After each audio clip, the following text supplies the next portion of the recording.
Знаете, вы заслуживаете этот шаг. Я хочу, чтобы вы его одели. Да? Да, пожалуйста. На эту О, как хорошо. Ух ты! Товарищи, посмотрите, что творят эти учкекенцы со мною. Я хочу, чтобы вы Ой, одели. как он вам Идет подходит, да, А идет больше прямо таких ломать. людей, как вы. Ой, Я спасибо очень- Амналлах. большое. Я очень Ой, извиняюсь. действительно хотела. Посмотрите, идет мне шарф? Очень даже классно. Кроме шуток идет. О, да. машаллах, küzüye карас. Хороший подарок, если А я где знала. кюзгю? Вот Если бы я там знала, А что вы я- вот нас тоже кюзгю снимите, как вы будете Пожалуйста. смотреть. Так, ну-ка. Идем küzgü. О, правда, спасибо. Какой прекрасный платок. Ломать Спасибо хорошо. большое. Спасибо. Следующий Спасибо. будет Как вы таких могли людей, как подобрать? вы. Да, Больше очень вас. даже Спасибо Я большое. вас видела по телевизору. Спасибо. Аллах разы вас, спасибо. Какой улов для блогера Байдумат Кичеруковой. И вот в кафе «Берекет», что в Очкекене, в центре города, я встретилась с такой прекрасной дамочкой. Ее зовут Фатима Биджиева. И я узнала от девчат, что она пишет стихи на карачаевском и русском языках. Фатима, как давно вы увлекаетесь стихописанием?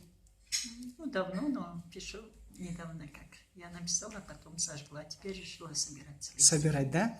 Прочтите, пожалуйста, на русском языке, потом и на карачаевском. Самое любимое свое произведение. Благодарю тебя, Аллах, Всё. за то, что ты всегда со мной, за то, что отвечаешь мне на все мои мольбы.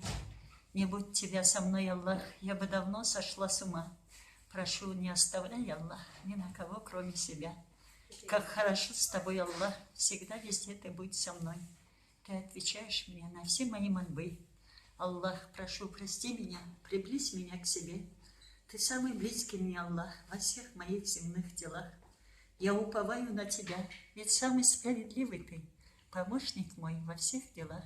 На белом свете я одна, хотя живу я среди людей. Аллах, прошу, прости меня в такую трудную минуту, не оставляй ни на кого. Ой, браво! Какие задушевные стихи. Очень приятно. Я бы хотела не расставаться с тобой, Фатимочка. Пожалуйста, стихотворение на родном языке тоже любимое. Baradılı adamla çok görmeyi tögerekte. Etlerim etmut kuzdu, çok da kıvanç yürekte. Sağışka batamamen ne gerekti adamla? O nasipli olurça bar dağına kök madar. Dünyanı arıoluğun görmeydi ol yolda. Anı bir gesli barayı eminli şeytan. Kolları ayakları sav, düz akıllı başında. Esinde bulgan anı bütün dünya mal. Ой, сау бол. Китаплық чығамсы? Нет, вот на русском я прочитаю это специально для вас. Для меня. Спасибо Говорят большое. все вокруг, нет любви на земле. Не хочу я поверить в это. Как же жить без любви? Чем дышать? Что творить? Человек без любви? Не пойму я это как. Наш Господь и Творец любит нас больше всех. Без любви нет смысла ни в чем. Человек, оглянись, полюби все вокруг, и возлюбит тебя наш Господь. Все творения Его, смысл жизни в любви, был всемирный потоп, и всех тварей по паре брали мною в ковчег. Ведь любовь велика у Всевышнего к нам. Если это понять мы смогли, то наполнили душу любовью. Ведь нас любит Аллах, не поймем мы никак. Без любви нету жизни на свете. Спасибо большое. Ну, чувствуется поэзия. В общем-то, я люблю на бумаге давать оценку большую, а тут и ушами я послушала, понравилось. Фатима, дорогая, спасибо большое. С какого возраста начала вот увлекаться поэзией? Читаю с детства, но С детства.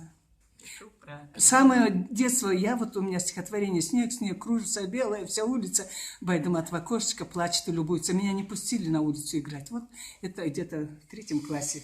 А у вас? А у меня жаңғыр жауады ешікте, күн де кеткен. Ничего, ничего. Жаңғыр жауады ешікте, күн де кеткенді ұзаққа. Бұндай күлгені жаратады, мені бек сүйген адамым. Жаш заманым болса ва, жаш заманым болса ва, жаңғыр жауады ешікте, я забыла. Ничего. Ну, я что У меня хочу... подружка умерла сейчас, Шамбаева Томада. Я просто сейчас в очень таком трансе. Светлая память Да, и и- Джандит Любусун. Я что хочу, Фатима, сказать. Оказывается, нас с тобою роднит еще не просто поэзия, а любовь к природе. У меня со снегом связано в детстве, у тебя с дождем. Значит, мы прежде всего влюблялись в природу, правильно? Шегетте барамын мен. Ким айтадыла Алла, жансызладыла деп. Спасибо большое. Вот там у меня про природу есть такое вот. От того, что мне сейчас, знаете, я очень Тяжело. сильно переживала, я забыла даже, я забываю. Скажите, слова. у вас какая профессия, что вы заканчивали? Я заканчивала пищевой, но сейчас я работала в конторе, сейчас стою на рынке. Ничего. Потому что Я тоже стояла на рынке. 4 детей и 3 внучки. Я всех детей. Внучки! Да. Люди, посмотрите, это красивая дама, это Мадонна Карачаевская. Оказывается, бабушка. И все дети выучились. У меня младший сейчас в Москве, поэтому я стою на рынке. Ну, я... Ничего страшного, это не стыдно. Рынок – это самая тяжелая работа. Я это уже познала. Это профессия. Это самая такая профессия тяжелая. И это не каждому по плечу. Я очень рада, что я встретилась с вами. Я вашу передачу смотрела. И я сразу не узнала, за что я извиняюсь. Я слушала ваше стихотворение и думала, Аллах бюрса, когда по телевизору была дома, думаю, я встречусь. И вот хотела почитать, думаю, я ее тоже прочитаю, даже хотела пообщаться с вами. Видите, Ну, значит, будем, теперь впредь будем общаться. Спасибо большое, Фатима. Приезжай в город Карачаевск из города Учкикена. Жду тебя в гости. спасибо